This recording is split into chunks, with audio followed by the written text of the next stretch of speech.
When we talk about tackling climate change, one of the biggest hurdles always seems to be cost. Is a 100% renewable power sector by 2050 just, well, an economic fantasy? Or could it actually be a viable blueprint? Maybe even save us money? Today, we're doing a deep dive into a really crucial piece of research. It maps out how the world might get to net zero emissions in the power sector. We're unpacking the 2018 paper, Solar Photovoltaics Demand for the Global Energy Transition in the Power Sector. Yeah, and it's important to set the scene here. This is an older paper published back in 2018, but it was pretty groundbreaking at the time. How so? Well, it really laid out this comprehensive, very high-resolution global pathway. And honestly, it still informs a lot of the discussions we have today about whether a fully renewable grid is, technically and economically feasible. It's kind of a mathematical proof of concept. Okay, so our mission today is to get into the findings of that massive simulation they ran. The researchers basically set themselves a challenge, right? Exactly. They wanted to use a really sophisticated energy transition model to simulate the cost-optimized path. Cost-optimized, meaning the cheapest way. The cheapest way to get to 100% renewable energy RE in the global power sector by 2050. Find the lowest cost route to basically zero out power emissions. And to make that believable, they couldn't just use averages, could they? No, absolutely not. Yeah. That cheapest way needed incredible detail. They used the LUT energy system transition model. And the key thing is, it didn't just rely on, simple annual averages. What did they do instead? To get maximum precision and really prove the system could handle the ups and downs, they divided the world into 145 distinct regions. 145, okay. And they ran the simulation using an hourly resolution for an entire year. They repeated that in 5-year steps all the way to 2050. Hourly, for the whole world? For the world, yeah. Yeah. That hourly detail is so critical. It forces the model to prove it can meet demand at, say, 3 p.m. on a really cloudy Tuesday, not just on some average day. It has to work all the time. Okay, so let's unpack that. You run a super detailed cost-optimized model like that. What technology actually, bubbles up to the top? What dominates? The answer was pretty unambiguous, really. It's the core finding of this whole study, solar PV. Solar. Yep. The modeling showed that the global average contribution from solar photovoltaics hits about 69% of electricity generation in 2050. 69%. That's huge. It's staggering. So the vast majority of global power is just captured sunlight. And back when this paper came out, that was apparently the highest share anyone had reported in similar global studies. It really cemented solar PV as the kind of backbone of the future grid. Right. And to make sure this wasn't just wishful thinking, the model had some strict rules, some constraints built in to ensure sustainability. Like what? Well, crucially, no new nuclear power plants, no new coal, no new oil-fired plants were allowed to be built after 2015 in the model. Okay, so locking in the transition away from those. What about existing fossil fuel plants? Existing fossil capacity was basically used until its technical lifetime ran out, or until it just wasn't cost-effective anymore compared to renewables. It was phased out based purely on cost optimization. And the build-out rate. I mean, you can't just flip a switch. That addresses the criticism that we can't build renewables fast enough, right? Exactly. The model capped the increase in renewable energy capacity. It started at 3% per year between 2015 and 2020, and then it was limited to a maximum of 4% per year after that. So still aggressive, but reflecting a more realistic deployment speed. A realistic, though definitely ambitious pace, yes. So when you look at the system structure that sort of emerges from this, solar, PV, and wind energy together just skyrocket. From what to what? They go from a tiny 4.9% share of supply in 2015 to a mass 87% combined in 2050. 87%. But here's where it gets interesting with the mix. Wind power. It increases really strongly up until about 2030. Hits around a 32% share. Okay. But then its growth, relative to the whole system, slows down quite dramatically. Wait, why? That seems a bit counterintuitive.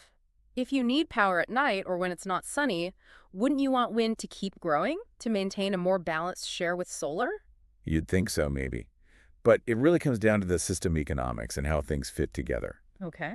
In many areas with good resources, the sheer cost competitiveness of hybrid PV plus battery systems just becomes overwhelming. They end up being the cheapest option for adding new capacity. Cheaper than wind, even in windy places. Well, wind's generation profile doesn't always match peak demand perfectly. And maybe more importantly, the PV plus battery solution is just inherently more modular.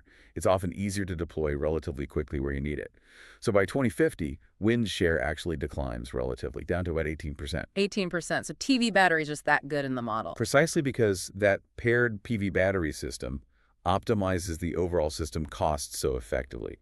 It pushes wind into a more complementary rather than primary role after 2030 in many regions. So, if economics are favoring PV plus storage so heavily, we must be talking about an absolutely enormous amount of solar panels globally. What's the total capacity figure for 2050? It's immense, yeah. The total installed PV capacity reaches 21.9 terawatts peak globally, just for the power sector. 21.9 terawatts. Wow. And where is that PV? Is it all giant solar farms? It's actually a notable split. About 31% of all that PV generation comes from what they call PV prosumers. Prosumers, so like regular people and businesses. Exactly. Rooftop solar on homes, on commercial buildings, industrial facilities, that kind of thing. The other 69% comes from utility-scale plants, the big solar farms. So those rooftop panels, the ones you might see on your neighbor's house, they're not just a sideshow. Absolutely not. The study shows they're a fundamental part of the future grid's flexibility and capacity, a really key component. Okay, this is fascinating. Let's shift to the economics, because you mentioned cost optimization driving this. Right. And this is where the study gets really interesting, I think. It fundamentally challenges that whole idea that going green is automatically expensive. Yeah, let's put a spotlight on that. We're always told solving climate change means sacrifice, huge costs. What did the model actually show about the price of electricity? So they calculated the global average levelized cost of electricity, the LCOE. That's basically the all-in cost per unit of energy over the lifetime of the power plant or the solar panel or whatever it is. And what happened to that cost? It gradually declines. It goes from 70 euros per megawatt hour in 2015 down to just 52 euros per megawatt hour in 2050, all the way through the transition. It goes down by over 25%. Yep, that's the huge economic disruption that's kind of embedded in this research. The cost of generating electricity actually drops significantly while we're decarbonizing. So think about that, you, the listener. Lower electricity bills while eliminating nearly all carbon emissions from the power sector. Yeah. That's pretty compelling. And how fast did the emissions drop in the model? The studies show that really deep decarbonization, we're talking more than 95% emissions reduction compared to 2015 levels. That's possible by 2035. By 2035. And you hit 98% reduction by 2040, all while that LCOE is falling. So it supports hitting the Paris Agreement goals well before the 2050 deadline. It's pretty rare that the most sustainable, ethical choice also turns out to be the cheapest one. Well, that declining cost structure is exactly why this renewable-heavy scenario wins out in a cost optimization model. When you compare that 52 euro LCOE with other options. Like carbon capture or new nuclear. Exactly. Theoretically available things like fossil fuels with carbon capture and storage or new nuclear plants. According to this 2018 study, they just can't compete on cost. Their individual LCOEs were estimated around 100 euros per megawatt hour or even higher. So twice the price, basically. At least it makes them financially sort of redundant in a market that's increasingly dominated by cheap solar and wind. Okay, so PV power is cheap, it dominates, but the sun doesn't shine all the time. How do we make it work 247 through seasons? Storage has to be the key, right? The co-pilot, as you put it. Absolutely critical. And batteries emerge as the single most important supporting technology for solar PV, especially for that high-frequency balancing, smoothing out daily peaks and troughs. How much of the storage job do batteries do? By 2050, batteries contribute 31% of the total storage output needed to meet demand. But, and this is key, they account for a whopping 95% of all storage discharge events globally. 95%. So they're doing most of the heavy lifting day to They day. handle the hours and the daily variability. You know, the sun setting, a cloud bank rolling over, short-term stuff. But what about longer periods, like powering a country in Northern Europe through a dark, cold winter week? Batteries are still pretty expensive for that kind of seasonal storage, aren't they? They are, yeah.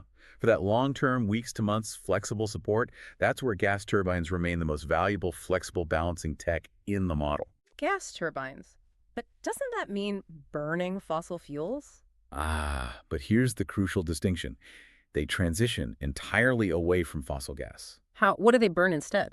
They substitute it with things like biomethane or synthetic gas created using power-to-gas technology, P2G. Power to gas. So that's using excess renewable electricity when it's super sunny or windy and you don't need it all Exactly. to basically make hydrogen or synthetic methane, store that gas, and then burn it later in the turbines when you do need power. Precisely. You use the excess renewable energy to create a storable clean fuel. It ensures those turbines are only used as a clean, burning, flexible reserve.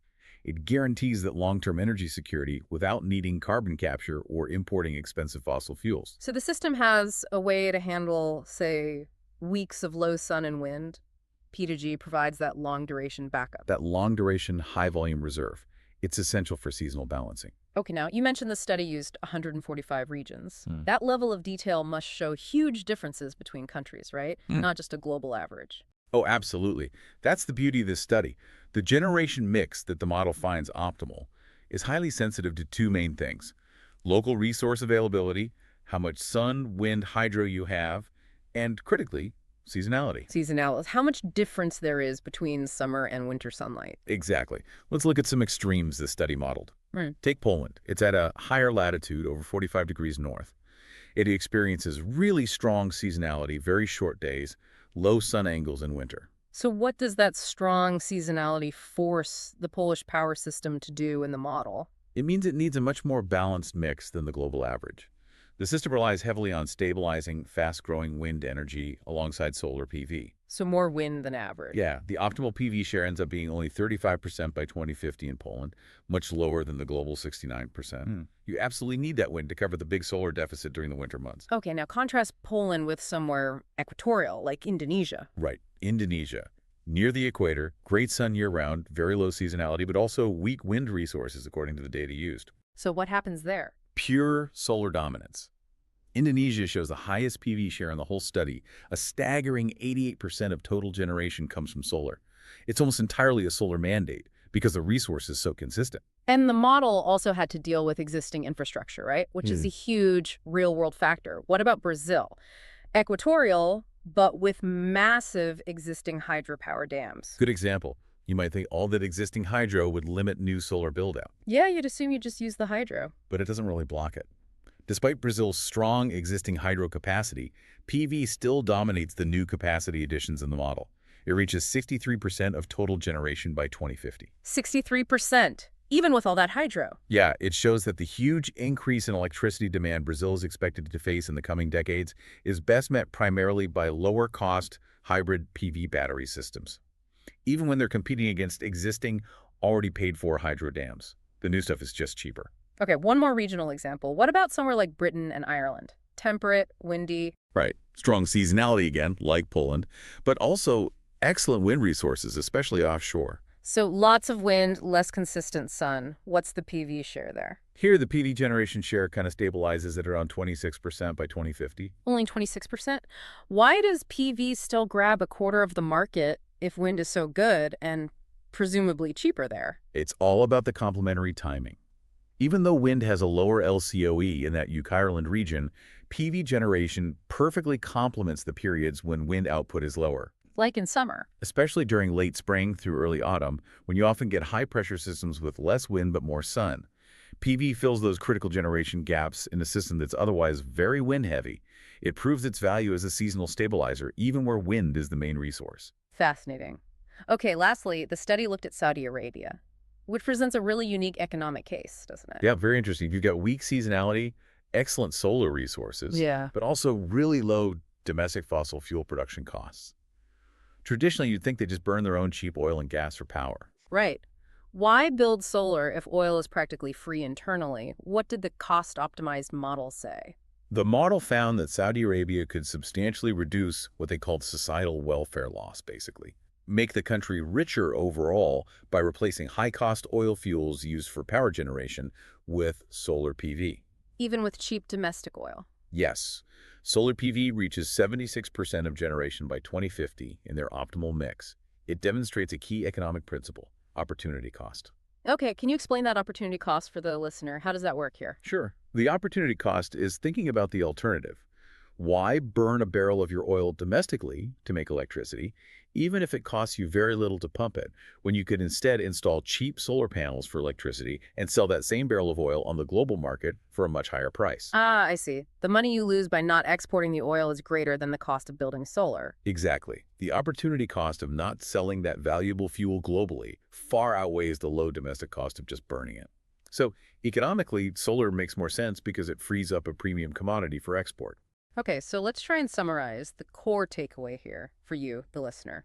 This deep dive into the 2018 paper, Solar Photovoltaics Demand for the Global Energy Transition in the Power Sector, used incredibly detailed modeling. That high-resolution, hourly modeling across 145 regions. And it demonstrated pretty unequivocally, at least within the model's parameters, that a 100% renewable power sector is not only technically feasible, but actually economically superior. Right. Dominated by solar PV, supported heavily by batteries for short-term flexibility, and then cleaner fuels like biomethane and power to gas for long-term seasonal backup. Leading to increased societal welfare overall, mainly through declining energy costs. And remember, this wasn't like an advocacy paper pushing for renewables. It was a cost optimization study. The model itself chose this PV-heavy solution because it was the cheapest, most economically efficient path forward based on the 2018 data and projections. So, given that this comprehensive research strongly advises policymakers worldwide to put solar PV and batteries right at the heart of their energy strategy, we have to end with a final provocative thought. What happens if policy gets in the way? Yeah, especially concerning that 31% of PV generation coming from prosumers, the rooftop solar folks. Exactly. This research included a warning, didn't it? That bad policies, things like really high grid connection fees or special taxes just on people with solar panels. Could actually incentivize those residential PV owners to just disconnect from the grid entirely, go off-grid with their own batteries. And if they do that, we risk losing all the valuable services and flexibility that distributed energy provides to the main grid. We sacrifice that decentralized resilience just to avoid some potentially short-sighted fees or taxes. So the question becomes, how much of that valuable system-stabilizing flexibility are we willing to risk for the sake of maybe grabbing a quick buck through poor policy design? Something for you to think about as these huge energy system transitions continue to scale up around the world.